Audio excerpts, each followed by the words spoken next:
Question number 31 देखेंगे। कुछ धन उधार लिया गया तथा उसे 2 वार्षिक किस्तों में चुकाया गया।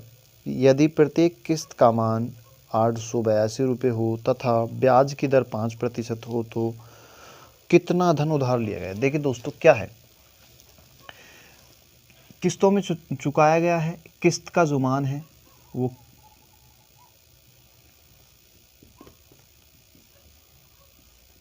किस्त का मान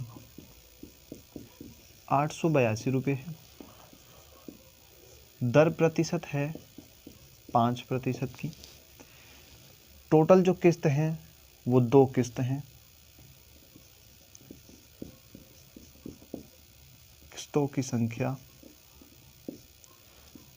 2 है। कुल धन बराबर क्या है? कुल धन कितना? बहुत आसान सा सवाल है, कुछ भी नहीं करना।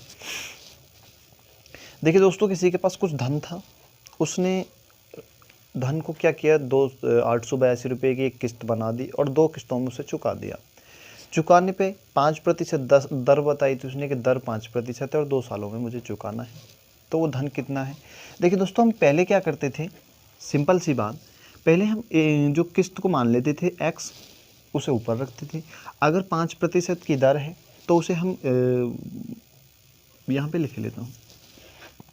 पहले हम पिछले सवालों में क्या करते थे, हम x को किस्त मान लेते थे जिसमें किस्त पूछी गई कि किस्त का मान कितना है।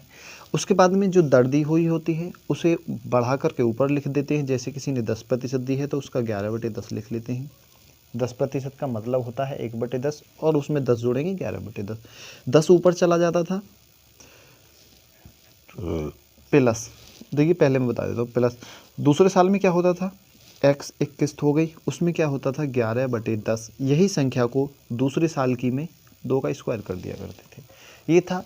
तीसरे साल में प्लस x/10/11/10 की घात 3, 4, 5 साल ऐसे ही बढ़ाते चला जाते थे। अब हमसे 2 साल का पूछा है तो हम यहीं तक रहने देते हैं। हमें यहाँ पर x का मान दिया है, कोई दिक्कत नहीं है, यहाँ से समझेंगे। x का मान दिया है 882 रुपये, ठीक है। दर क्या है 5%, यहाँ पे 10% मानी है तो 5% क्या हो जाएगी हमारी 21/20। 21/20, कोई प्रॉब्लम? बस हमने क्या किया है, ये पहली किस्त हो गई, किस्त का मान, ये दूसरी किस्त का मान है, प्लस का साइन लगाएंगे। उसी प्रकार 882 रुपये दूसरी किस्त का मान है, बटे वही जो प्रक्रिया ये है 21/20 की घात 2, क्योंकि हमने ये दूसरी किस्त है, पहली किस्त का मान ये है, दूसरी किस्त का मान ये है। अब क्या करते हैं दोस्तों,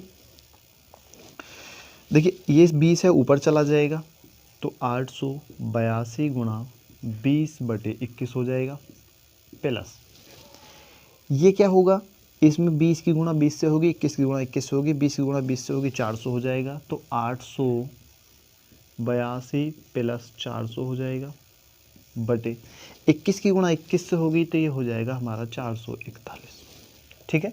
पहली किस्त ये रही, दूसरी किस्त ये रही, दोनों किस्त आ गई और हमें टोटल धन उन दोनों को जोड़ देना है, दोनों किस्तों को टोटल धन आ जाएगा। अब देखिए 21 से इसे काटेंगे भाई, 21 से 4 बार जाएगा, फिर 21 से ये 2 बार जाएगा, क्योंकि 42 बार ही तो जा रहा है, ठीक है, 42 बार चला गया। इसे काटेंगे, ये 2 बार चला जाएगा।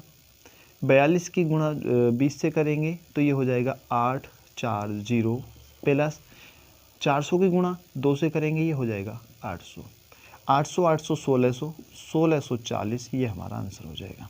टोटल जो धन था वो था 840 रुपये, ठीक है। बहुत आसान तरीका, वेरी सिंपल, ठीक है। चलो अगला क्वेश्चन देखेंगे, इसे मैं रब कर देता हूँ, 32 नंबर का। बहुत आसान है, बस आपको एक बार समझने की ज़रूरत है, प्रैक्टिस करने की ज़रूरत है, बाकी कुछ नहीं। और इसी से आप शॉर्टकट भी बना सकते हैं। चलिए क्वेश्चन नंबर देखते हैं 32वां। एक पेड़ की ऊंचाई में प्रतिवर्ष 1/8% की 1/8 जो गुना वृद्धि हो जाती है और वर्तमान में उसकी जो लंबाई है वो 64 सेंटीमीटर है। 2 वर्ष बाद उसकी ऊंचाई कितनी होगी, ठीक है। वर्तमान में उसकी जो लंबाई है वो 64 सेंटीमीटर की है, कोई प्रॉब्लम थोड़ी, पेड़ है एक, ठीक है। उसकी जो लंबाई है, हाइट 64 सेंटीमीटर है, और हर वर्ष क्या होता है उसमें 1/8% की वृद्धि हो रही है। तो वृद्धि हो रही है तो 1/8 में जब वृद्धि होती है तो नीचे वाला ऊपर जुड़ जाता है, ये हो जाएगा हमारा 9/8। ठीक है। आप प्रतिशत में भी निकाल के कर सकते हैं। 1/8 का मतलब होता है 12.5%। प्रतिशत से भी निकाल सकते हैं, कोई दिक्कत वाली बात है नहीं। ठीक है। तो जब वृद्धि हो रही है तो 9/8 हो जाएगा। तो इसमें क्या करेंगे हम, पहले साल जब 64 की है अब वर्तमान में, तो एक साल बाद उसकी जो हाइट हो जाएगी वो 9/8 से इसकी गुणा करेंगे, ये हो जाएगी हमारी 8। ठीक है। 8 नाम 72। ठीक है। अब लेकिन ये हो गई एक साल की, फिर ये तो वर्तमान में अब है, एक साल बाद इतनी हो जाएगी, लेकिन उसने कहा 2 साल बाद, 2 साल बाद फिर 9/8 हो जाएगी वृद्धि। फिर क्या होगा, इस 8 से ये 8 चला जाएगा, 9 से 9 की गुणा हो जाएगी, बराबर हो जाएगा 9 नाम 81 सेंटीमीटर। समझ में आ गया होगा, उम्मीद करता हूँ। बिल्कुल कुछ नहीं है सवाल में, बहुत आसान सा था, एक लाइन का क्वेश्चन बहुत। तो दोस्तों ये तो भागता जो चक्रवर्ती ब्याज है इससे तो हम समाप्त करते हैं। इसके कुछ बी पॉइंट के जो प्रश्नावली बी है उसके सवाल अगले भाग में कराएंगे। चलिए मिलेंगे उस भाग में, तब तक के लिए धन्यवाद।